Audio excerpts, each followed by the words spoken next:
Flash d'informations sur les volcans news, mesdames, messieurs, bienvenue. Les forces armées de la République démocratique du Congo, FARDC, ont mené dimanche et lundi des frappes aériennes par drone contre les positions de l'AFC M23 à Midjedje, un village situé près de Mbeti, dans le groupement Kisimba, territoire de Wanikade, en province du Nord Kivu. Cette opération s'inscrit dans un contexte de recrudescence des affrontements dans cette partie de l'Est de la RDC, où les lignes de front demeurent mouvantes et la situation sécuritaire particulièrement volatile. Selon des sources locales contactées dans la zone, les bombardements ont visé des positions identifiées comme des bases logistiques et des points de regroupement du mouvement AFC M23. Plusieurs combattants de l'AFC M23 auraient été blessés au cours des frappes. Toujours d'après ces sources, les blessés auraient été évacués vers l'hôpital général de référence de Mousso pour y recevoir des soins. Ces informations ont été corroborées par des sources indépendantes basées à Kalembe, localité située non loin de la zone des affrontements. Aucune communication officielle détaillant un bilan précis n'a été rendue publique au moment de la rédaction de cet article. Et ces frappes interviennent alors que le M23 intensifie ses mouvements autour de la zone stratégique de Pinga, considérée comme un verrou important dans les territoires du Walikane. Pinga occupe en effet plutôt une position géographique clé à la croisée de plusieurs axes permettant de relier différentes localités du Nord Kivu. Le contrôle de cette zone offre un avantage tactique majeur tant pour la mobilité des troupes que pour l'approvisionnement logistique. Depuis plusieurs mois, des rapports concordants font état des renforcements progressifs des positions de l'AFC M23 dans le groupement Kisimba, notamment en Petit, et dans les villages environnants. Cette consolidation sur le terrain aurait accentué la pression sur les positions des FARDC et alimenté les craintes d'une nouvelle offensive vers Pinga.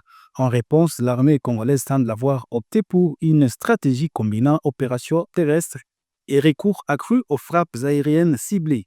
L'utilisation des drones dans les opérations militaires des FARDC marque une évolution notable dans la conduite des combats.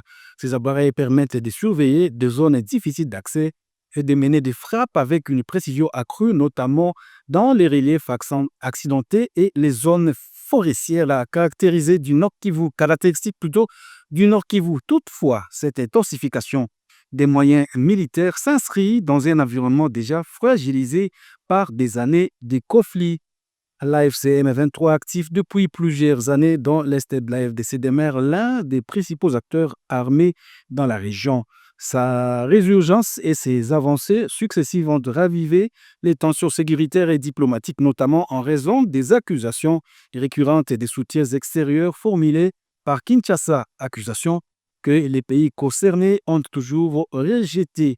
Malgré les initiatives régionales et internationales visant à obtenir un cessez-le-feu durable, les affrontements se poursuivent sporadiquement sur plusieurs fronts du Nord Kivu. Au-delà des enjeux militaires, la situation continue de peser lourdement sur les populations civiles. Les combats répétés provoquent des déplacements, perturbent les activités économiques et compliquent l'accès aux services de base, notamment aux soins de santé.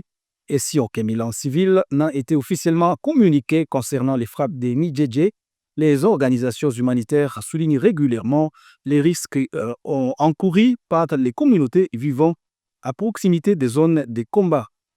En frappant les positions de l'AFC M23 à Midjedje, les FARDC cherchent manifestement à contenir l'expansion du M23 et à sécuriser les zones stratégiques du territoire du Walikale.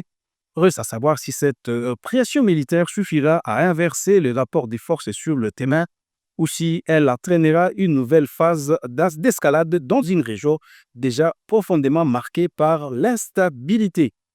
C'est la fin de ce flash d'informations sur les volcans news. Mesdames et messieurs, merci à vous de l'avoir suivi et abonnez-vous massivement sur votre chaîne. Au revoir.